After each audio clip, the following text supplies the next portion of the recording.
Hello guys, welcome back to my YouTube channel YWB vlogs. तो देखो आज मेरे सामने खड़े दोबारा से हीरो के एक्सट्रीम 125R और ये वही वाली बाइक है जिसमें आपने देखा था 200 mm का टायर। ठीक है, तो आज बेसिकली जिस बाइक की ये बाइक है उसका हम करने वाले ओनरशिप रिव्यू। तो देखो ये खड़ा हमारा भाई प्रियांशु भाई जिसकी ये बाइक है। ठीक है, तो भाई ये बताओ स्टार्टिंग में ही पहले तो बाइक चली कितनी हुई है आपकी? भाई मेरी बाइक चल गई है 18,047 किलोमीटर। 18,000 किलोमीटर चला चुके हो आप बाइक। हाँ भाई। तो ये बताओ आपने बाइक कितने महीने पहले ली थी? भाई मैंने आज से बाइक 11-12 महीने पहले ली थी। 11 से 12 महीने, मतलब 1 साल हो गया? हाँ ऑलमोस्ट हो गया। ऑलमोस्ट हो गया या हो चुका है? भाई इस फेब में हो जाएगा, इस फरवरी में हो जाएगा। ठीक है, तो ये बताओ भाई अब जैसा आपका 1 साल हो गया बाइक लिए हुए और 18,000 आप किलोमीटर चला चुके हो बाइक को, और मेरे ख्याल से आप एक बार पहाड़ की ट्रिप भी मार चुके हो। हाँ भाई। तो प्रॉपर बताओ मेरे को कि आपका ना ओनरशिप रिव्यू है, मतलब आपको ये बाइक 1 साल में जो है मतलब क्या दिक्कत आती हैं, कितने का माइलेज देती है, मतलब जो आपको लगता है ना इस बाइक के बारे में एडवांटेज डिसएडवांटेज पूरा बता दो आज। मैं पहली बात करता हूँ इसके माइलेज की, क्योंकि बंदे बोलते हैं कि भाई माइलेज दे रही है, इतना दे रही है, उतना दे रही है। हाँ भाई देखो मतलब माइलेज तो मैटर नहीं करती भाई। हाँ मेरे को ये है कि अपने राइडिंग एक्सपीरियंस से मैटर करता है कि मैं अपने सेटिस्फेक्शन लेवल से बाइक चलाता हूँ। हाँ। तो मुझे मैक्स टू मैक्स दे देती है 40 to 45 का माइलेज। 40 to 45 का देती है, मतलब हाँ। कितने की स्पीड पे देती है भाई ये? भाई ये मान लो अगर मैं इसको 80 से 100 के बीच में चलाऊंगा तो 80 से 100 के बीच में 45 से मतलब 40 से 45 का माइलेज दे रही है ये। हाँ भाई। तो जो कि काफ़ी सही है इस बाइक के हिसाब से। अगर 80 की स्पीड के आसपास में आपको 45 तक की माइलेज जा रही है। और बताओ भाई और कुछ मतलब कुछ अब दिक्कतें बताओ आपको इस बाइक में, जैसे आप 1 साल से यूज़ कर रहे हो, कुछ दिक्कत लगी आपको इस बाइक में? हाँ भाई, पहले तो मेरे को ये दिखाना है कि भाई जब ये बाइक आई थी तो इसका इंजन काउल नहीं था। अब इंजन काउल नहीं था तो उस वजह से इसमें पानी स्टार्टिंग में आया और उस वजह से स्टार्टिंग में मेरी बाइक के बेंड पाइप में जंग लग चुकी है। ये देखो भाई, जैसे भाई ने ना बाइक में इंजन काउल नहीं लगवाया तो उस चक्कर में देखो यहाँ से पूरा जंग खाया हुआ है, नीचे से पूरा जंग खा गया। ठीक है, तो इंजन काउल आपका इस पे भी काम आता है। जैसे मान लो ये पता है क्यों लगता है, जैसे मान लो बाइक चला रहे हो, कभी कभार पानी आता है रोडों पे, मिट्टी आती है तो टायर से उड़ के ना सीधा ही आपके बेंड पाइप पे जाता है यहाँ पे। ठीक है, तो उस वजह से पूरा जमता जाता है। अगर इंजन काउल जो होता है वो रोक लेता है उस चीज़ को। तो देखो ये पूरा जमा। अब ये क्या है भाई, अब आप इसको थोड़ा बहुत साफ़ कराओगे, साफ़ होता तो ठीक, नहीं तो इस पर पॉलिश मार देना। ठीक है ना? और बताओ और क्या दिक्कत आती है आपको? और भाई अभी मेरे को ना इसकी बाइक का मतलब 8,000 किलोमीटर भी नहीं हुआ था, उसके डिस्प्ले बड़ी जल्दी खत्म हो गए थे। 8,000 पर ही? हाँ भाई। तो 8,000 पे भाई के डिस्प्ले खत्म हो गए। तो और ये बताओ भाई, ये आपका IBS मॉडल है, ABS मॉडल है? भाई IBS है। IBS मॉडल है। हाँ भाई। तो एक बार बताओ, जैसे अगर आपको ABS मॉडल का थोड़ा आइडिया हो, IBS और ABS में आपको लगता है कुछ डिफरेंस है कि आपने IBS क्यों लिए, बताओ। भाई एक्चुअली बात ये थी कि जब मैं लेने गया था तो बाइक स्टॉक में नहीं थी ABS वाली। अच्छा। तो मुझे इस वक्त थी कि जल्दी जल्दी में लेनी थी तो मैंने IBS ही उठा ली थी। मतलब आपको ये था कि जल्दबाजी थी बाइक लेने की, तो आपको जो मिला आपने फटाफट उठा लिया। हाँ भाई। अब ये बताओ कुछ डिसएडवांटेज है कि इसमें आपको क्या चीज़ नहीं मिलती जो ABS में मिलती है? एक तो देखो मेन तो ABS ही हो गया पूरा पूरा, और कुछ चीज़ है ऐसी? भाई मेरे को डिसएडवांटेज तो नहीं पर एक एडवांटेज लगता है कि ना इसमें ये है कि ब्रेक लॉक नहीं होता एकदम से। ब्रेक लॉक नहीं होता पीछे वाला जैसे ABS मॉडल में है, पीछे की ब्रेक मारोगे तो एकदम से वो टायर लॉक हो जाता है। अच्छा, IBS में ये है कि ब्रेक मारने पे धीरे धीरे ब्रेक लगेगी। हाँ ठीक है, एक मेरे ख्याल से शायद इसमें ये फीचर है कि ABS में आपको हज़ार्ड का मिलता है, इसमें आपको हज़ार्ड ऑप्शन नहीं मिलता। इसमें i3s का फीचर मिलता है भाई आपको। इसमें i3s मिलता है। भाई थोड़ा जिन बंदों को नहीं पता उनको थोड़ा एक्सप्लेन कर दो i3s का फीचर क्या होता है। भाई जैसे मान लो आपकी बाइक थोड़ी हीट अप हो चुकी है, हाँ। ठीक है, और आप चला रहे हो और आपको जैसे ट्रैफिक लाइट्स वगैरह में रुकना पड़ता है, हाँ। तो आप बस अपनी बाइक को न्यूट्रल पे करके छोड़ दो। तो इस फीचर में ये होगा कि बाइक अपने आप 5 सेकंड में बंद हो जाएगी और जब आपको ऑन करनी पड़ेगी तो सिर्फ आप क्लच को ऐसे प्रेस करोगे तो वो अच्छा, मतलब आपको बार बार सेल्फ नहीं दबाना। आपको जब खड़े हो तो खुद बंद है, और जैसे ही क्लच दबाओगे वो ऑटोमेटिक स्टार्ट हो जाएगी। तो ठीक है, i3s का मतलब फ़ायदा बहुत है। ठीक है ना, आप सबके पास भी i3s मेरे ख्याल से मेनली तो स्प्लेंडर में ही आता है आजकल, है ना? स्प्लेंडर में भी आता है। ठीक है भाई, तो ये बताओ और तो मेरे ख्याल से और कुछ है नहीं। हज़ार्ड वाला बताओ, हज़ार्ड में आपको लगवाना पड़ा था, अलग से आया था? मैंने अलग से लगवाया है स्विचेस का। देखो भाई के बाइक में ना हज़ार्ड का बटन नहीं आता, हज़ार्ड भाई ने अलग से लगवाया। ठीक है। और भाई मेरे को एक दिक्कत ये हुई थी, इसका ये ऑयल लीकेज हो गया था यहाँ से एक बार। ऑयल यार देखो, ऑयल लीकेज की प्रॉब्लम हर किसी को आ रही है अपनी बाइक में। ठीक है, यहाँ पे जहाँ आपका ACLA लिखा है ना, यहाँ से आपको ऑयल लीक करता है। और ऐसी दिक्कत किस वजह से आती है तो नहीं पता, पर ये है कि वो बार बार आपको बोलते हैं 45 रुपये के गैस किट आते हैं वो डाल लो। ये बताओ आपने डाली है वो गैस किट? हाँ भाई, एक बार डलवा चुका हूँ। एक बार डलवा चुके, अब दोबारा वो डलवाने के बाद अभी आया इंजन ऑयल? नहीं भाई, अभी तक तो नहीं आया, क्योंकि एक बार मेरा इंजन ऑयल बहुत ज़्यादा ही लीक कर गया था तो उन्होंने मेरा एक बार फ्री में भी करा है। अच्छा, एक बार फ्री में भी करा है? हाँ भाई। ठीक है, और कुछ दिक्कत बताओ और फिर। भाई मेरा 2 बार सस्पेंशन पीछे का वो चेंज हो चुका है, 2 बार। सस्पेंशन 2 बार चेंज हो चुका हाँ है? भाई 2 बार। ये देखो भाई, बाइक का सस्पेंशन 2 बार चेंज, अभी लग रहा है कि दोबारा खराब है ये? नहीं भाई, अभी तो सही चल रहा है। अभी सही चल रहा है। और ये कितने कितने किलोमीटर पे हुए थे दोनों जो आपके चेंज हुए थे? भाई मेरा पहला हुआ था 9 से 10 हज़ार के बीच में हुआ था, और तीसरा ये अभी 16 में हुआ है, 16,000। तीसरा ये 16 में हुआ है। ठीक है, और ये बताओ जैसे आप बता रहे हो आपके डिस्पैच जो 8,000 पे चेंज हुए थे, उसके बाद से दोबारा अभी तक चेंज कराए हो, अभी वही चल रहे हैं? नहीं भाई वही चल रहा है, बट अब ये है कि मैंने ना यहाँ की डिस्प्ले घिस चुकी है उस वजह से, क्योंकि उन्होंने मेरे को बताया नहीं, क्योंकि इसके डिस्प्लेट उस वक्त अवेलेबल नहीं थी। अच्छा, डिस्प्लेट वो सॉरी क्या कहते हैं उसको, डिस्क की जो रबड़ होती है वो अवेलेबल नहीं थी उधर शोरूम में। ठीक है, तो डिस्क की रबड़ अवेलेबल नहीं थी। ठीक है, कोई बात नहीं। और बताओ मतलब देखो अब टोटल इन टोटल आप 18,000 किलोमीटर चला चुके हैं 1 साल में। आपको मतलब ये बताओ, जैसे हमारी रिसेंट वीडियो में एक भाई आए थे रायन नाम से, हाँ। उनको ये था कि भाई उनको हर चीज़ दिक्कत कर रही है, जैसे चेन उनकी आवाज़ कर रही थी। आपको ऐसा लगता है आपकी चेन आवाज़ कर रही है? हाँ भाई, आपकी मेरी कर रही है आवाज़ पीछे बहुत आवाज़ एक बार कर रही सुना दो डबल स्टैंड पे लगा के भाई बाइक को।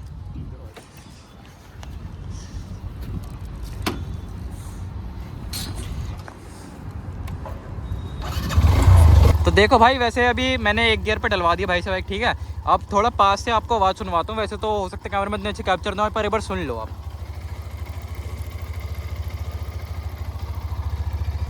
तो भाई आपने सुना कि चेन आवाज़ कर रही है, हो सकता है कैमरे में उतना अच्छे से रिकॉर्ड ना हुई हो, पर चेन की आवाज़ काफ़ी ज़्यादा आ रही है। तो ये बताओ भाई, चेन का आपको मतलब ये चेन लूज़ है या फिर क्या चीज़ है? भाई मैंने 2 बार टाइट भी करवा लिया, वही आवाज़ कंटिन्यूस रहती है। उनका ये रहता है कि इसमें एक यहाँ पे एक स्क्रू है, वो मिसिंग है, और वो स्क्रू उनके पास कभी आता ही नहीं। अच्छा, स्क्रू को कहते हैं मिसिंग, और वो उनके पास कभी अवेलेबल ही नहीं होता। नहीं भाई। अच्छा, ये बताओ आपको कुछ ऐसा लगता है कि जैसे मान लो आपने जब ब्रांड न्यू बाइक ली थी तो आपकी जैसी उड़ती थी, अब उसके इतनी पावर नहीं रही नहीं है ये एक नहीं, साल में? हाँ भाई, ये मेरे को लगता है कि इसके क्लच प्लेट्स में तो पावर थी पहले, वो नहीं रही, क्योंकि पहली व्हीली बहुत इजी उठती थी, अब बहुत कई बार तो फेल ही हो जाती है व्हीली करते हुए। अच्छा, व्हीली पहले उड़ती थी, अब व्हीली उड़ती ही नहीं है। और भाई की अगर मैं रेस वायर की बात करूँ तो रेस वायर भाई की बाइक की ठीक है। ये बताओ, ये चेंज कराइए एक बार भी अभी तक? नहीं नहीं भाई, वही चल रही है अभी। वही चल रही है आपकी बाइक की, मतलब रेस वायर तो चलो ठीक है। मेरे को मेरी बाइक में पर्सनली रेस वायर की प्रॉब्लम आ रही थी। और बताओ, और कुछ दिक्कत आ रही है? थर्ड डिसएडवांटेज है इसका पेंट को लेकर। देखो भाई, हल्के हल्के पेंट हर जगह से छूट रहे हैं, वहाँ अंदर भी। ये देखो भाई, यहाँ पे क्या है, वैसे तो पैर रखा जाता है, पर ये देखो छूटना शुरू हो जाएगा। और कहाँ पे भाई? भाई ये देखो अंदर, यहाँ तो जंग की लग गया, अंदर अंदर कोई पॉइंट ही नहीं। ये देखो भाई, अंदर जंग लग गया। यहाँ पे जैसे मान लो आपको ये बाइक वॉश कराते हो, यहाँ पे ना किसी बंदे का हाथ नहीं पहुँचता कि वो साफ कर सके, तो यहाँ पे पानी जाता है और हमेशा रस्टिंग होती है। ये देखो भाई, आगे स्क्रूज वगैरह।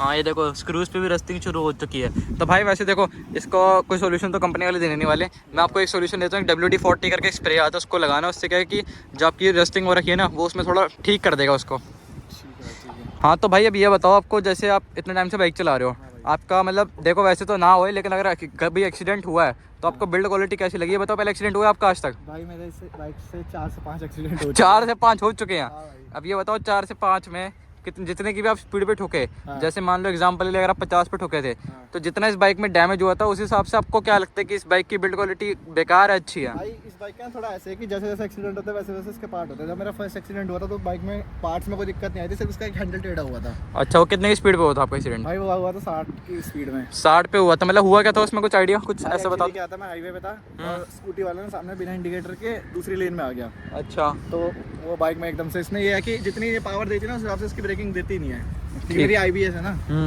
और भाई फिर सेकंड एक्सीडेंट में मेरा ये हुआ था कि ये यहाँ से ये टूट गया था, ये चीज़ का टैंक श्राउड। हाँ, ये टूट गया था, और भाई इस साइड के फुटरेस्ट वगैरह डैमेज हो गए थे। और ये आपका एक्सीडेंट कितनी स्पीड पे हुआ था भाई? सेकंड एक्सीडेंट भाई मेरा यही 50-60 में ही हुआ था। 50-60 पे हुआ था? हाँ भाई। ठीक है, चलो हर एक्सीडेंट के बारे में तो बात करने कोई फ़ायदा नहीं है। ये बताओ, अभी तक का जो आपकी इंश्योरेंस है, वो आपको हर बार ही ढंग से मिल जाती है, या फिर ऐसा रहता है कि कुछ पार्ट्स को कवर करने में भूल जाते हैं या फिर मना कर देते हैं? भाई बात यह है कि पार्ट्स तो वो सारे रिकवर कर देते हैं, बट आने में बहुत टाइम लग जाता है। बाइक महीने खड़ी रह जाती है वहाँ पे। भाई देखो, कहने को बाइक को मार्केट में आए हो चुका है 1 साल, ठीक, 1 साल से ऊपर ही हो गया। जिन बंदों ने खरीदी है उनको 1 साल हो ना हो, लेकिन भाई को 1 साल वैसे हो चुका है, पूरा ऑलमोस्ट फरवरी में हो जाएगा। 1 साल होने के बावजूद भी बाइक के जो पार्ट्स है वो अच्छे से अवेलेबल हो ही नहीं है मार्केट में। और देखो, अभी भाई मेरे को बता रहा था, भाई का जब एक्सीडेंट हुआ था रिसेंट में, तो भाई के पीछे के जो नंबर प्लेट का यहाँ पे वो होता है जिसके अंदर आपकी लाइट लगी होती है, हीरो वाला लगा होता है, वो अभी तक भाई को दिया नहीं है। हाँ भाई? हाँ भाई, वो हमेशा ये कहते हैं कि ऑर्डर पे। तो क्या मतलब आपको गुस्सा नहीं आता उन पे? भाई एक्चुअली क्या है, वो थोड़े क्लोज में है ना, तो वो मेरे को जानबूझ के अटका के रखते हैं। अब मैं क्या ही बोलूँ उन्हें। अच्छा, थोड़ा नॉन में है। हाँ भाई। ठीक है, तो और कुछ डिसएडवांटेज लगता है भाई? नहीं भाई, बाकी तो ठीक है। बाकी बाइक की बिल्ड क्वालिटी भी इतनी अच्छी है, 4-5 से एक्सीडेंट भी हो चुके हैं। मतलब बिल्ड क्वालिटी एवरेज है आपके हिसाब से? हाँ भाई, क्योंकि प्लास्टिक बॉडी है, उस हिसाब से तो अच्छी दे रही है। ठीक है, तो डिसएडवांटेज और कुछ बचा आपका? नहीं भाई, मेरा इतना ही था। तो कुछ अब एडवांटेज बताओ, मतलब क्या ऐसा आपको लगा इस बाइक में जो आपने देख करके मतलब इतना आपको रुका भी नहीं गया कि आप ABS मॉडल का वेट करो, आपने सीधा IBS उठाया? ऐसा क्या था जो आपने इतनी जल्दी बाइक ले ली? भाई सबसे पहली तो लुक्स की बात थी। अच्छा। लुक्स तो सबको ही पसंद आ रहे हैं। हाँ। सेकंड चीज़ थी भाई, जो इसकी 125 सीसी के हिसाब से पावर है, मतलब अनबिलीवेबल पावर है। मेरे लिए तो किलर इन सेगमेंट है, मेरे लिए। बाकियों का नहीं पता, क्योंकि मैंने NS 125 भी चलाई है और पल्सर वगैरह भी चलाई है, तो मुझे यही बढ़िया लगती है। यही बढ़िया लगती है? हाँ। और सेकंड चीज़ है भाई, माइलेज भी अपने हिसाब से दे देती है, इफ़ इसको अगर एज अ कम्यूटर की तरह चलाओगे तो। आराम से 50-60 एक हाँ। सर्टेन RPM पे चलाओ तो कितने, मतलब आराम से 50-55? मैंने फर्स्ट टाइम जब मैं शुरू में बाइक ली थी, तो मैं इतना वो नहीं था प्रोफेशनल बाइक में, तो मैं आराम से चला रहा था, तो मुझे इसने 61 की माइलेज भी दी है। 61 मतलब आपकी 60 टॉप गई थी? हाँ भाई।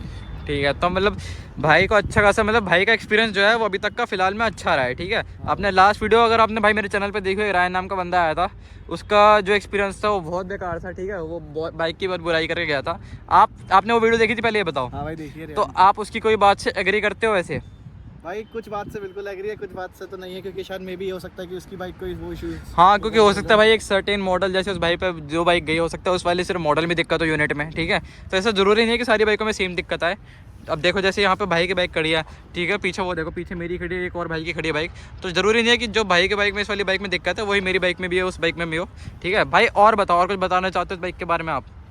और भाई ये है कि बाइक की ना सर्विस उस हिसाब से वो करते ही नहीं है, क्योंकि मेरा एक बार ये हुआ था कि इन्होंने इंजन ऑयल डाला, वो इंजन ऑयल सारा एक बार में लीक कर गया, सारा एक साथ। मतलब ये कह रहे हो कि सर्विस जो है कंपनी की वो बेकार है? हाँ भाई। कौन सा सर्विस सेंटर की बात कर रहे हो, थोड़ा आइडिया दे दो भाई ऐसे एजेंसी करोल बाग। ऐसे एजेंसी करोल बाग की बात कर रहे हैं भाई। तो हुआ क्या था, पूरा आइडिया मतलब पूरा बताओ आपका सीन। एक्चुअली मैं सर्विस करवा के आया था बाइक की। हाँ। अब उन्होंने इंजन ऑयल टॉप अप करा इसमें। ठीक है। इंजन ऑयल टॉप अप करा, यहाँ पे ना एक स्क्रू होता है नीचे, जिससे वो इंजन ऑयल गिरे ना, जब वो निकालते ना हाँ, इंजन ऑयल, वो वापस से ड्रेन करते हैं जब निकालने के लिए, तो उन्होंने वो स्क्रू टाइट ही नहीं करा।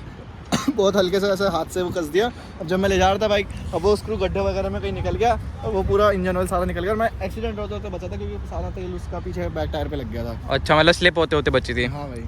ठीक है, तो मतलब सर्विस के मामले में जो आपका वो ऐसे एजेंसीज करोल बाग के भाई ने नाम लिया, भाई के लिए वो अच्छा सर्विस सेंटर रहा नहीं है। ठीक है, भाई की सर्विस जो वहाँ पे एक्सपीरियंस है वो बेकार रहा है। और भाई और कुछ बताना चाहते हो बाइक के बारे में आप? भाई मैं तो ये कहूँगा, जैसे अगर किसी को होता है कि भाई मेरे को अपने वो बाहर से वो जो बॉडी का ये होता है, इसके गार्ड्स होते हैं, हाँ। जिसको लगता है कि बहुत हैवी है, मेरे को पसंद नहीं आता, तो वो कंपनी के भी लगवा सकता है, क्योंकि मेरी बाइक को बहुत बार इसी ने बचाया। देखो आप साइड से अच्छा, देख सकते कंपनी हो। का जो क्रैश गार्ड आया है। हाँ, एक्सीडेंट्स के टाइम पे इन्होंने ही मेरी बाइक को डैमेज होने से बचाया है। ठीक है, मतलब आफ्टर मार्केट के बजाय अगर आप इसके साथ सिर्फ कंपनी वाले के साथ जाते हो तो ये भी काफ़ी बढ़िया रहने वाले, ये कह रहे हो भाई? हाँ भाई।